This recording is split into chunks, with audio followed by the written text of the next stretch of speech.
Welcome to Expedient Means with Lin A. Wei on Time Monk Radio.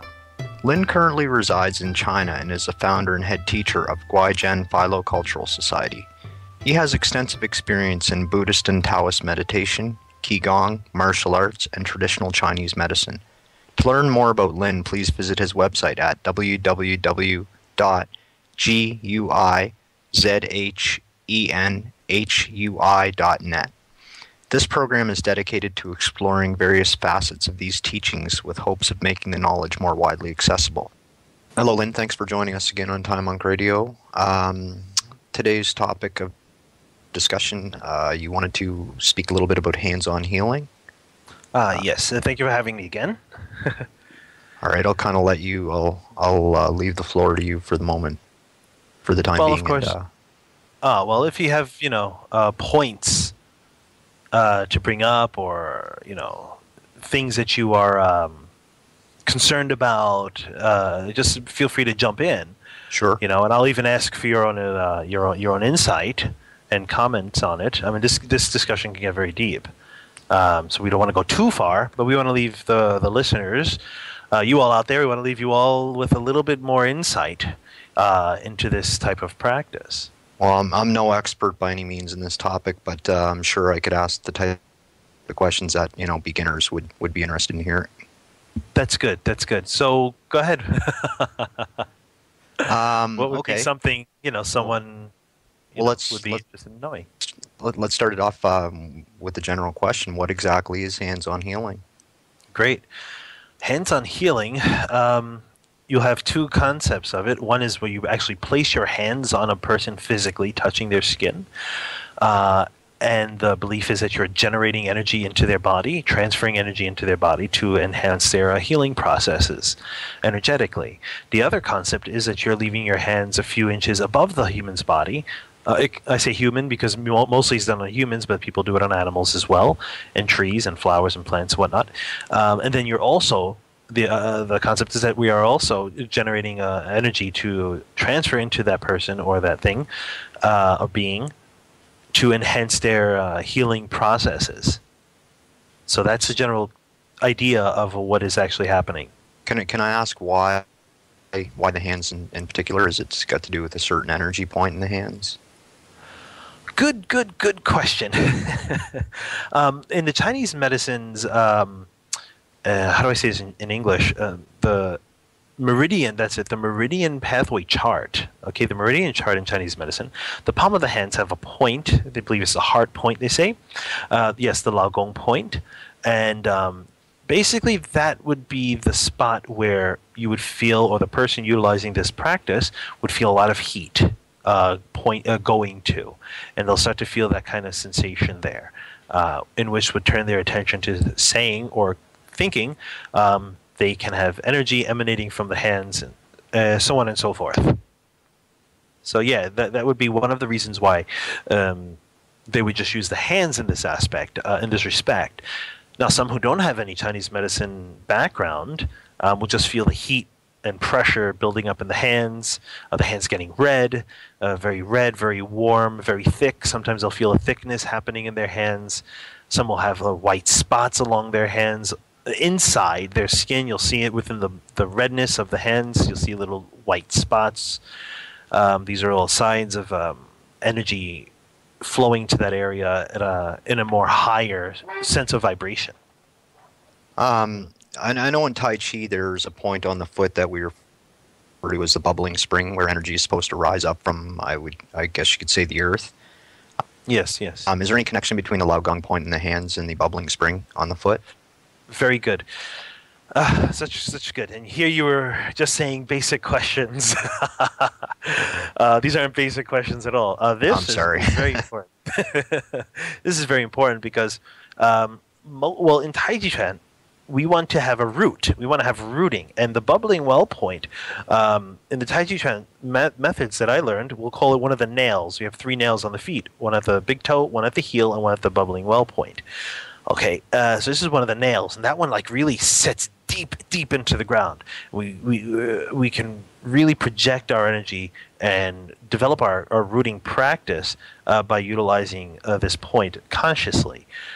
Why does it work side by side with the hands. Very interesting, because if we are rooted deep into the earth, or into the ground energetically, then we're creating a better charge or better circulation of energy in which we can generate through our hands. But now it doesn't have to only be through our hands. It can be through maybe you put it out of your head. You know, in Taiji Chuan, we can generate force through any aspect or any portion of our body. Okay, issuance of force. Now, in the hands-on healing aspect, when you are applying the right pressure in your posture, which means your feet are pressed properly onto the ground, that energy can really press deep down. You'll feel a deeper, stronger connection. You will have a better source of how to pull or generate energy through your hands. So you're taking energy upwards from the earth, so to speak, and directing it through the hands, or would it be in some cases that you're actually pulling energy out of the patient with your hands and directing it back into the earth? Haha. Fun question, not basic. It's a twofold answer. Answer is this. When you're deep locked into the ground with this root, not grounded, different than being grounded, rooted takes grounded and then takes rooted. And it becomes complete, that aspect. But then you have the energy that goes up. See, this is a rooting down into the earth. The earth is yin. Everything on the earth is yang. Okay, that means everything that's going upward is yang. Everything that's going downward is yin. So it doesn't mean that when your energy goes down, you're manifesting that yin aspect. It just means you're putting your energy down. The motion itself is yang. The direction it's going is yin. But then you have that energy that goes upwards into the skies, into the universe, and whatnot. Okay, can it go that far out? I'm not going to tell you because it'll create more false thinking. Not in you, but just some who aren't experienced enough who are listening. Now, this energy goes up and goes down, creating an equal pull. That's a neutral ground. So your body becomes a neutral ground. Hence the idea that when you're performing a hands-on healing, you must cut out discriminating thoughts so that energy can be in the conceived idea of being a channel. Your body will be the channel, and you are generating this force or this energy through your body to the person looking to be relieved from their dis-ease. Is it possible that when you engage in these practices that you are taking someone's negative energy into your own body, and if so, is there a danger of doing that? This is what happens when one doesn't have enough skill or even a good proper practice in this method of healing. Let's say that one never been taught the rooting practices. One doesn't have their discriminating mind, to a degree, somewhat tamed. They don't have their monkey mind tamed. When they perform this hands-on healing, they are basically... Okay, we got to understand this before I continue from the basically word. We got to understand that you cannot take energy from one place and put it into another place. It's never going to happen. The only reason is because everything around us is that energy. So you can't take away from a certain place. You can either cause that energy to vibrate at a higher or lower level. So what we're doing with our mind, focus through our hands, that energy thus is vibrating at a higher root. A higher level. We are basically placing our hands in that person's energy field, raising our own vibrational state by not discriminating on what's going on. Thus it raises to a more pure level of mind. Thus our energy becomes, less obstructed, which becomes... less diseased, and then it rubs off on the person we're working on. And then that person starts to feel that calmness and coolness and that happiness and relief from whatever pain or suffering they're in. It's temporary at first. The longer and more, not longer in the first treatments, but the more you work with that person, the more the state of relaxation and free from their suffering becomes quote-unquote permanent. So, basically, back to that word, basically, if you don't do any of these things, you're just mixing into the person's energy, and you yourself will also start to feel the dense vibration of their low-level vibration, and you will also start to manifest what they feel. You may not get their sickness, but you'll get that vibrational state of their energy. So you may feel symptoms like lethargy or irritability or anger, those type of things. Yes. You won't get there. Let's say if you're working on a person who has cancer, you're not going to get their cancer, but you're going to feel really, really crappy. Interesting. I know one of the more common practices out there is a practice called Reiki. Are you familiar with that? Very familiar. Well, before we get to that, before we get to the familiarity I have, when I was 13, I became aware of this ability of hands-on healing. Now, everyone has this ability. It's not something special. It's special because not many people utilize it, so you get the few who do. But it's not special because we all can do it. So my experience in this, before I get to the Reiki part, when I was 13, after a few years already of practicing meditation, Qigong practices, I felt an enormous heat bursting through my hands.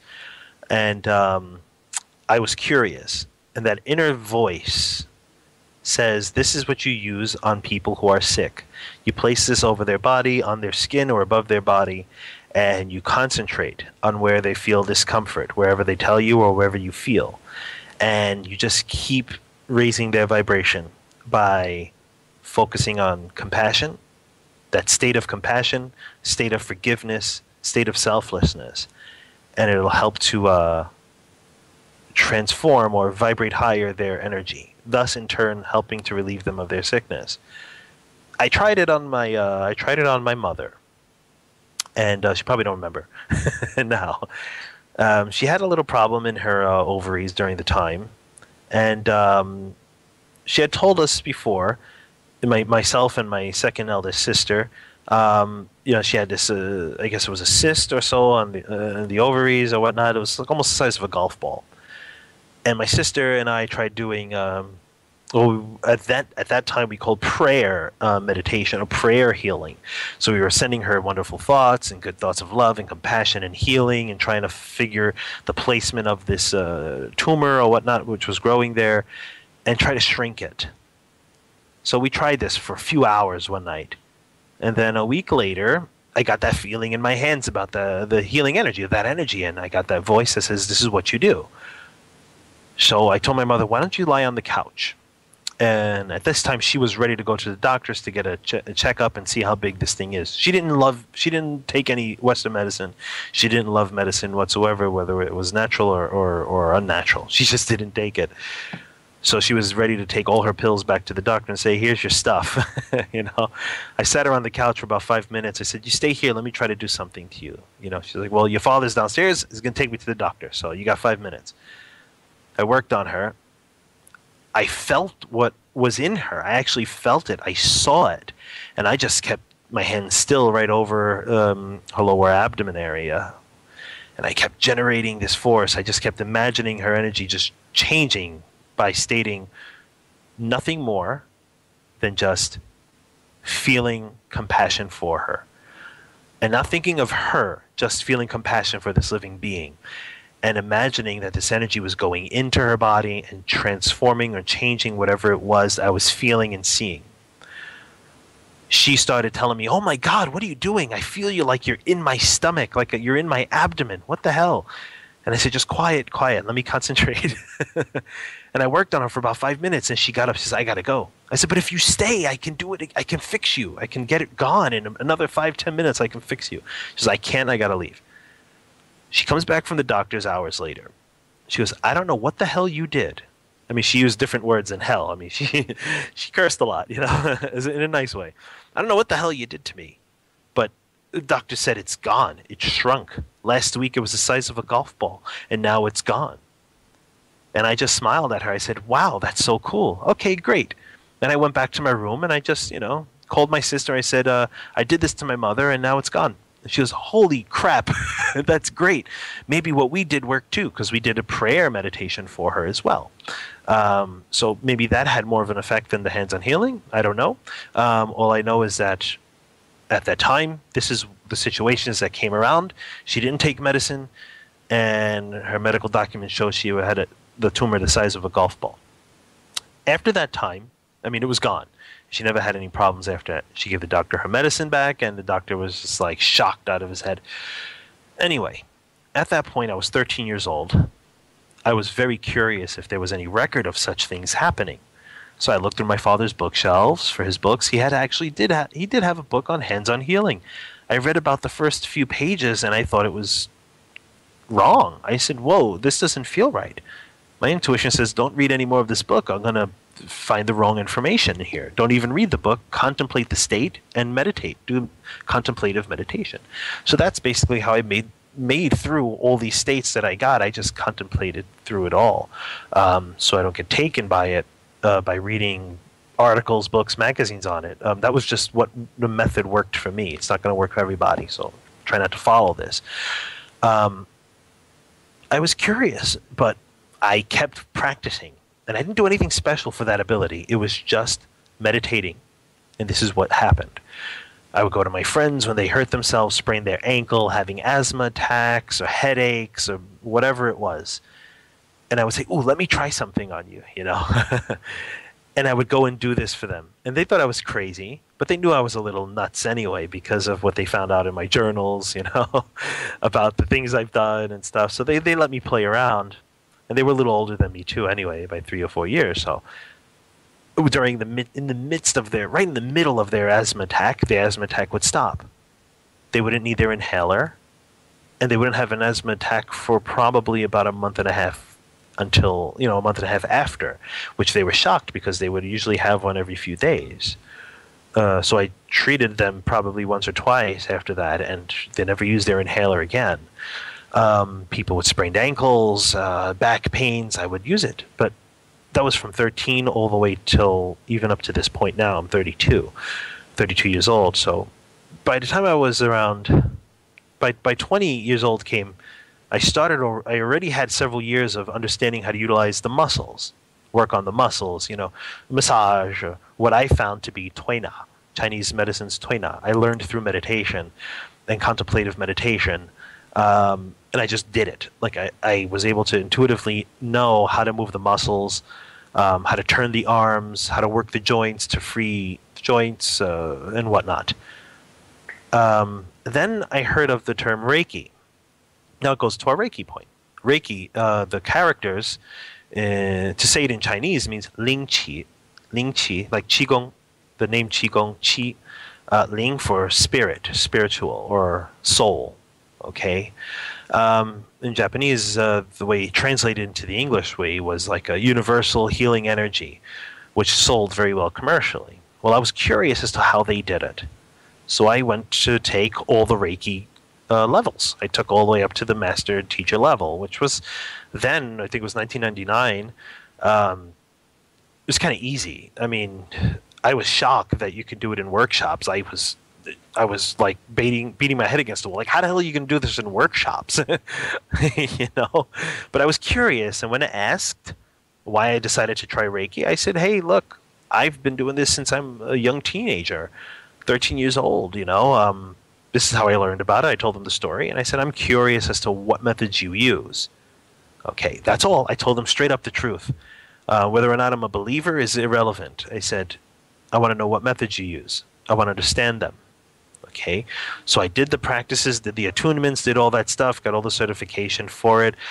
Through the attunements, I felt, states of, like I usually feel in meditation at that time. It was relaxed, energy flowing through you. During the master level attunements, it was very lightheadedness. We did like a few of them because we were practicing them, so the teacher would give each person, or whoever was the dummy, I call it, the person being there as the helper. I got struck a few times with the attunements in one shot. It doesn't make you any better. All I'm saying is what the states I felt were just tingly and lightheadedness and very expansive, which was a general state I felt anyway through meditation. So it didn't shock me. But it was calm and relaxing, So with Reiki now, we can go into a different state and we have to question where is this energy really coming from?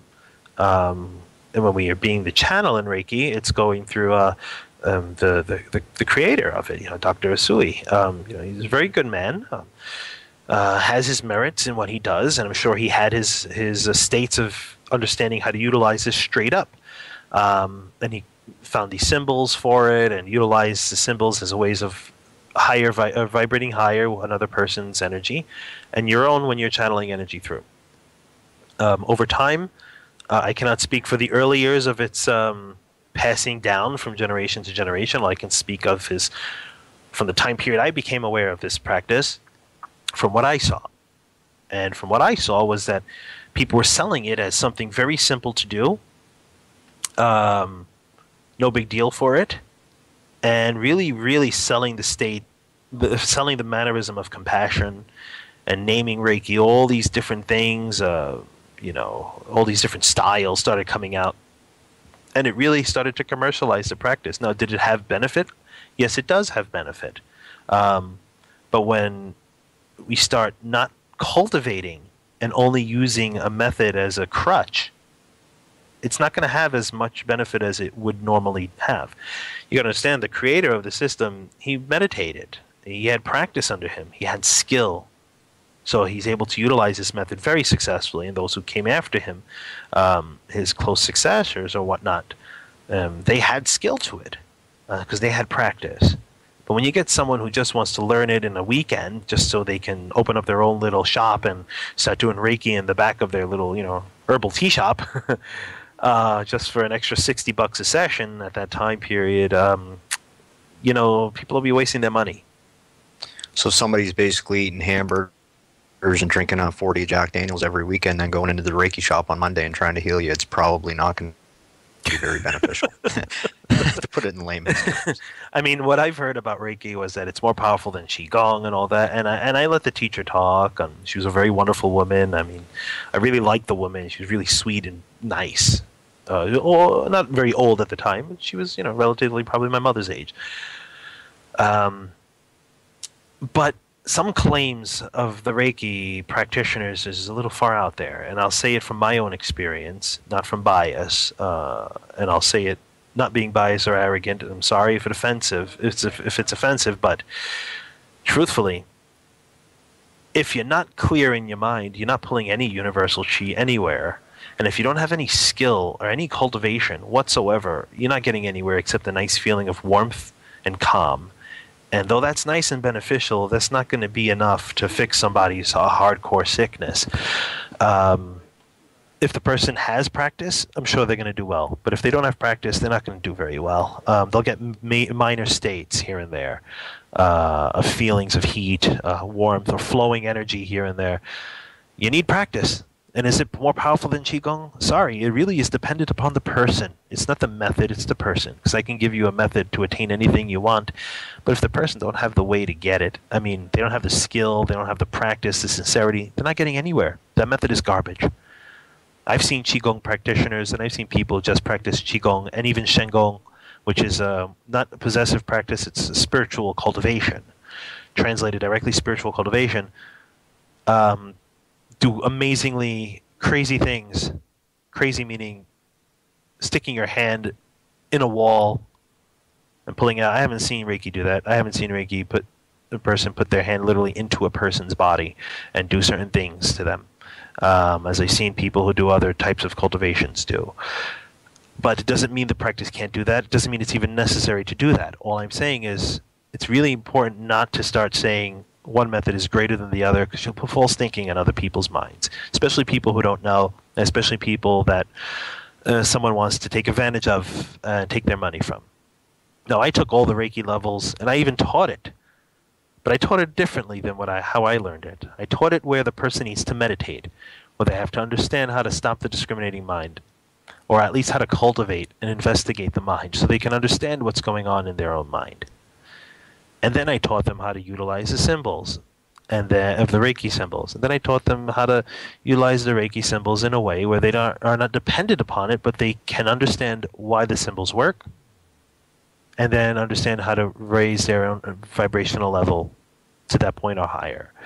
That means they had practice underneath them. that's the only way I was able to teach it, because I only agreed to teach it that way to those students. And I didn't have many students because of that method.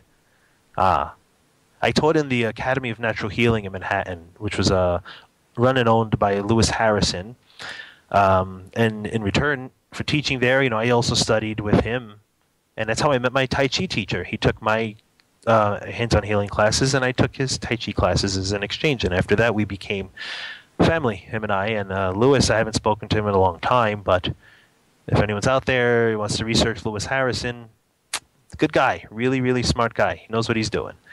But anyway, in terms of Reiki, I met Reiki practitioners who were burnt out, 30 years old, looking like they're 60. And they're supposed to be channels. That's the concept in hands-on healing, channeling. But really, you're not, unless you can stop your discriminating mind. Then you're not really a channel anyway, because you're not taking energy from one place, putting in a place that doesn't have energy, or less of it. You're just changing the vibrational level of another person's energy. Go ahead, sorry. Yeah, when you say that they look burned out, what would cause that specifically? When you use your mind to raise another's vibration, if you don't have practice, then you won't have the fuel to actually raise another's vibration. You will have to use your own energy to raise vibration. So you will burn your organs out, thus meaning your organs' vibration lowers, energy vibration lowers, and it starts to show on your skin. Basically, so which organ systems would be involved? Would that be, say, the kidneys, or all of them? All of them. All of them. You're going to burn out. Look, when you're vibrating something high, you're utilizing yang qi. So you're burning out yang qi in the body. You're not wasting it away. You're lowering its vibration by making yourself do it more. You're concentrating so much on, I got to send energy to the person. You'll feel like energy's flowing out. Energy is flowing out, but it cannot be stored because there's energy everywhere. It can only help to vibrate higher. So you're going to be pushing this energy out of your body, but it's not going to be void. Your body will not be void of energy. It'll just be vibrated so low that it cannot function again. The body cannot function well or properly. You will tax your energetic system in the body. Once you tax the kidneys, you'll start taxing kidneys. You'll start taxing the heart, and then you'll start going in. And there's no sequence in which one goes first, second, and third. Whatever is weaker in your body will be the first to go. That's basically it. And it'll just be a cycle of each and every other organ start going on its own.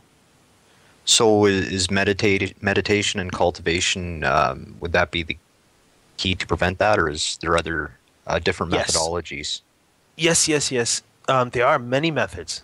That I know of, only a few. Meditation is very important. You must calm the mind. When the mind is calm, and you cannot force the mind to be calm, you have to sit and let the mind calm on its own. Do not feed it with more thinking. Just slowly concentrating on your breath is enough. That basic method is a very strong method.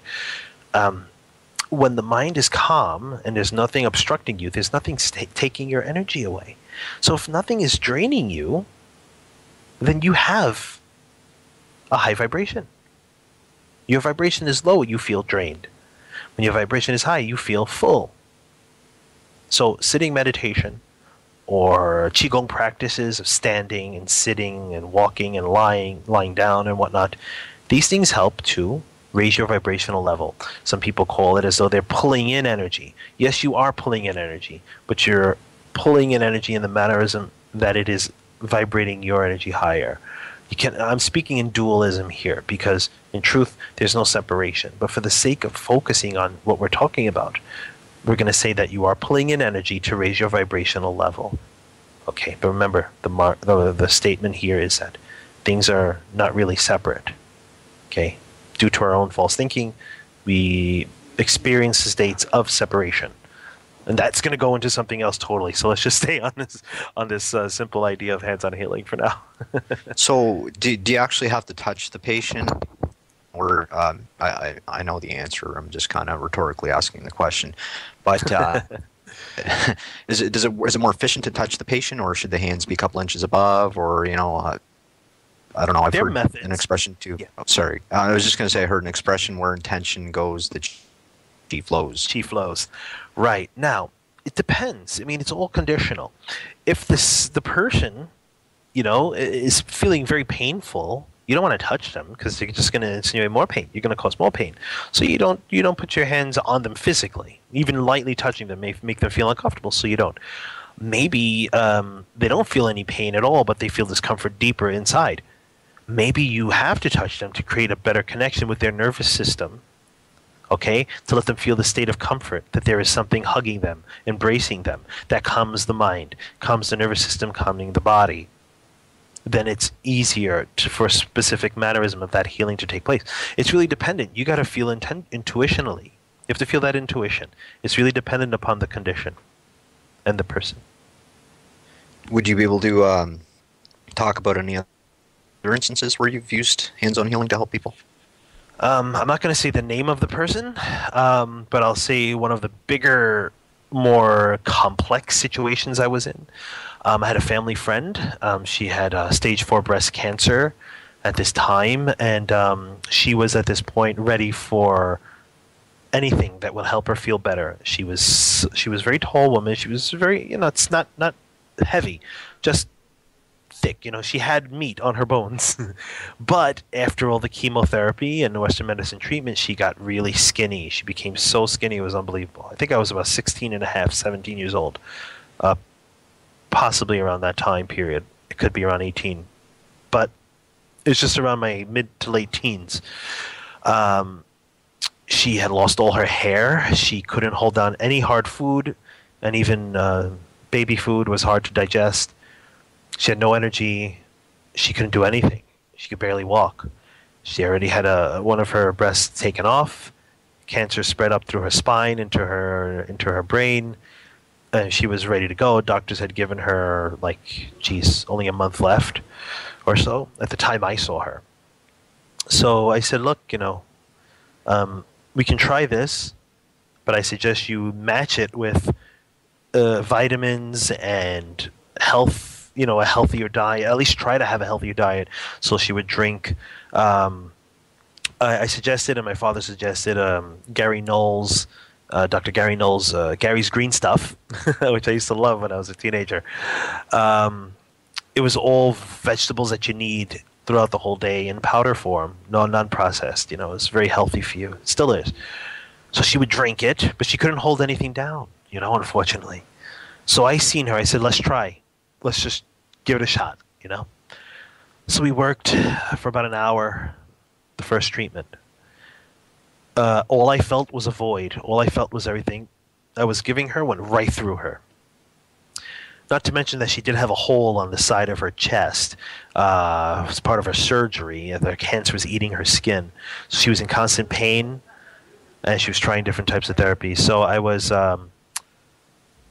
doing the healing. This was before Reiki. And I didn't really use Reiki on many. After 19 years old, I didn't actually use Reiki at all. After, I think, 21 years old. But anyway, I seen her for an hour. I gave what I got. She didn't feel anything. All I felt was everything just pouring right through her. I say, look, this is a very intense situation.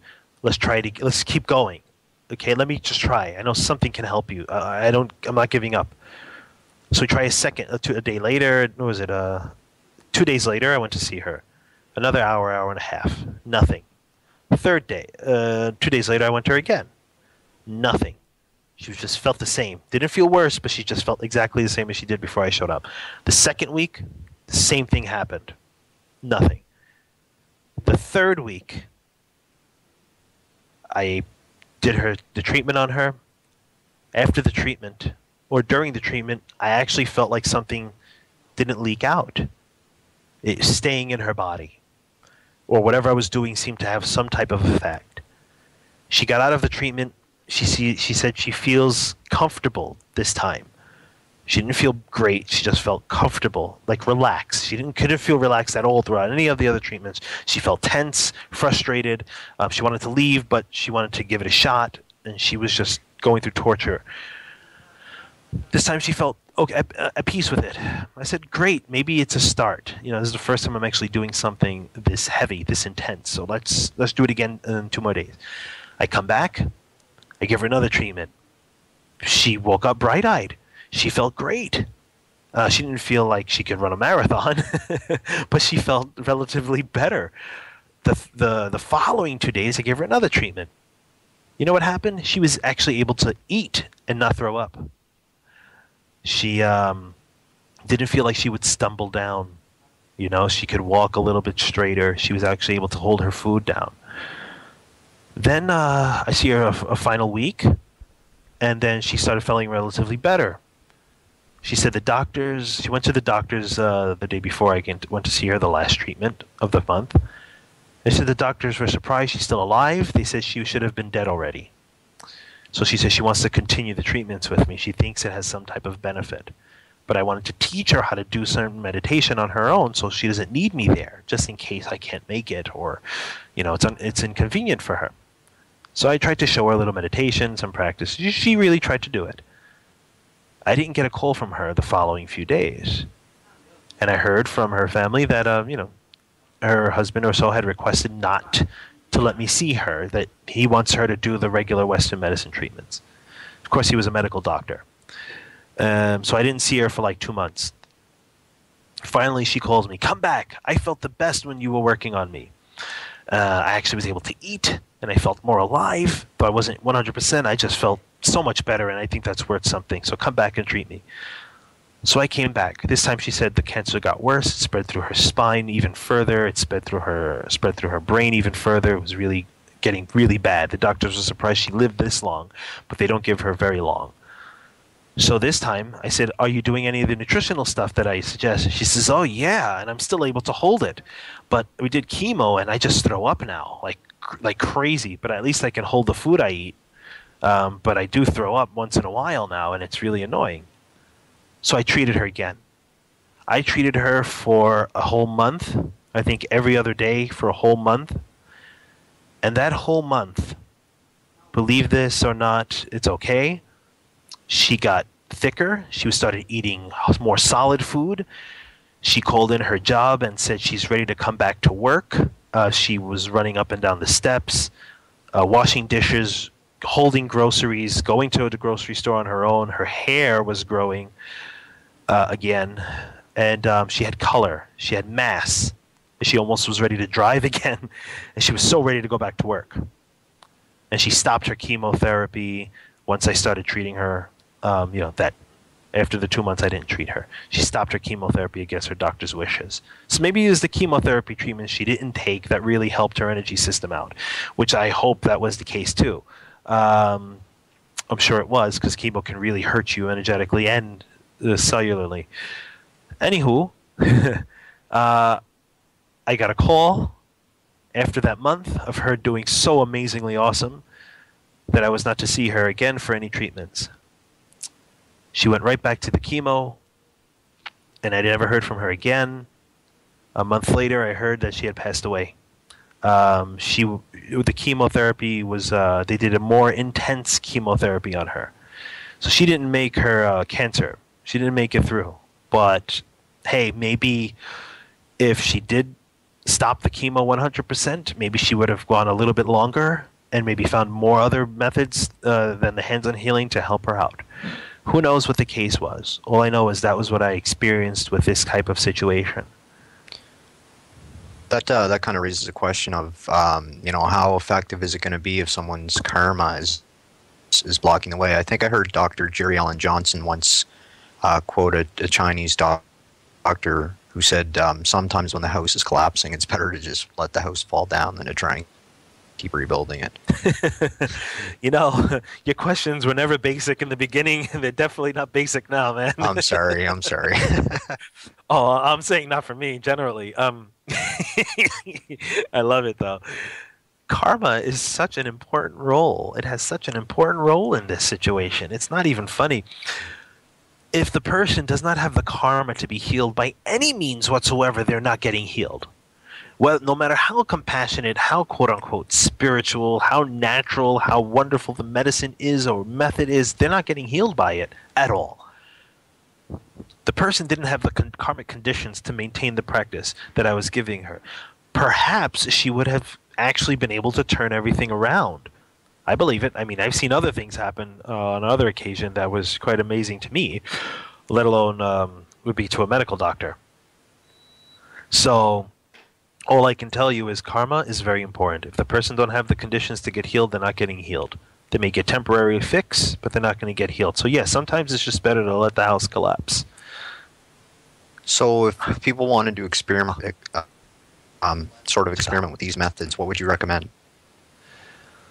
Someone wanted to start experimenting with this method, basically try to learn how to do hands-on healing. I would suggest as a prerequisite, fix your diet first. Stop eating so much meat if you're a meat eater. Add a little bit more vegetables to your meat portions. Add a little bit more vegetables to your portions of food. Maybe once a week, eat meat if you need to, or twice a week if you must. Don't drink any cold waters. Stay away from ice cream. Maybe once in a while eat ice cream. These things add dampness, add heat, and add phlegm. Any cold beverages will add cold energy, would cool your digestive system, which would weaken your healing system in your own body, personally, immune system in general, and it would cause phlegm development in the body eventually, which would cause discomfort and hamper your ability to actually do any type of concentration. So as a prerequisite, work on your diet for at least a month before you start any other method. Next, the actual beginning method. Very simple. Excuse me, it's very simple. Start practicing meditation. Start understanding how to investigate your mind. Whether you go through Chan, whether you do it through Qigong, develop concentration power. You're going to need it because you will reach states in your practice where you feel like you got something, or you feel a burst of energy, or you feel some spirit has entered the room and is assisting you. Beware that some things like this may happen, and it may not be for your benefit, even if they're helping you benefit somebody else. Sometimes ghosts like to have you owe them something, so they will help you heal. Sometimes demons like to help out other people as well, but they want a deal made. They want something in return, so they will give you all the power you want to help heal somebody, and then when the time comes to repay, when your time's up in this world and you're ready to go on to you're ready to go out wherever you're supposed to go when you're dead physically, they're going to be there to get a return from you. And usually it means to join in their groups. And they got groups. It's like people got groups. So beware of states. Just focus on your concentration point, whether it is reciting a Buddha's name, whether it is just standing in a posture, holding a posture to develop your qi in qigong practice and maintain your health, or sitting in meditation, focusing breath at the abdomen to the dantian, or focusing in at the yin tang or at your third eye, pineal gland, or the chakra, the heart chakra, the crown chakra, heart chakra. Just focus on what you're doing. Don't follow states. If you're healing somebody, at a certain point you'll start developing the method for it more so, and the ability, and you start healing. Things pop up around you. Make sure you make an intention that nothing is to help you, and you do it yourself. So the method is basically do some type of practice that allows you to develop concentration power, that allows you to have the mind calm and your discriminating mind to slowly but surely cease. You want to develop wisdom. You don't want to just do things because it's easy and it's you can make some money for it. You want to develop wisdom in your practice first and foremost, because you'll need it to decipher what is actually intuition or what is your false thinking. You may think a person has a problem and they say, I actually have no problem. And you go, well, I feel like you have this thing here. I'm going to take care of that for you. Actually, most likely you don't have a problem. I've seen it and heard it from so many people who think they got the healing practice down. Oh, this person I treated, they didn't feel like they had something wrong with them in this area, but I seen something dark and hazy there, so I went and I moved their darkness. Sorry. It's nuts, man. That's all I can tell you straight up. It's nuts. Reason? False thinking. When you have false thinking, you'll create states. And you can't tell the difference if it's a true state or it's a false state. States being true or false is irrelevant. Why? Because it only depends upon our false thinking, if it's actually that way or not. If we have false thinking, then it's going to be the way we assume. If we don't have false thinking, then it is the way it is. We don't have to assume anything about it. Very good. Thanks a lot, Lynn. I apologize for the bait and switch on the basic questions. Keep you on your toes, I guess. But, very good. On behalf of Time Monk Radio, I'd like to thank you for joining us again. Thank you very much. This topic can go very, very far, but this just touches the superficial aspects of the deep subjects. Hands-on healing is a very beneficial practice, but one must have wisdom. One must have cultivation. That means they must be practicing something that helps them to calm and ease their own mind, their own false or their own discriminative thinking. Stop your attachments to emotional sensations and states and feelings you may get. These things will be a hindrance to your practice. Then you can go further in hands-on practice. Thank you. Thank you. Thank you very much, Lynn. Thank you. Thank you for listening to Expedient Means with Lynn A. Wei on Time Monk Radio. Please tune in next week for a discussion of diet and cultivation. To quote the final chapter of the Tao Te Ching, the sage does not accumulate. The more he assists others, the more he possesses. The more he gives to others, the more he gains.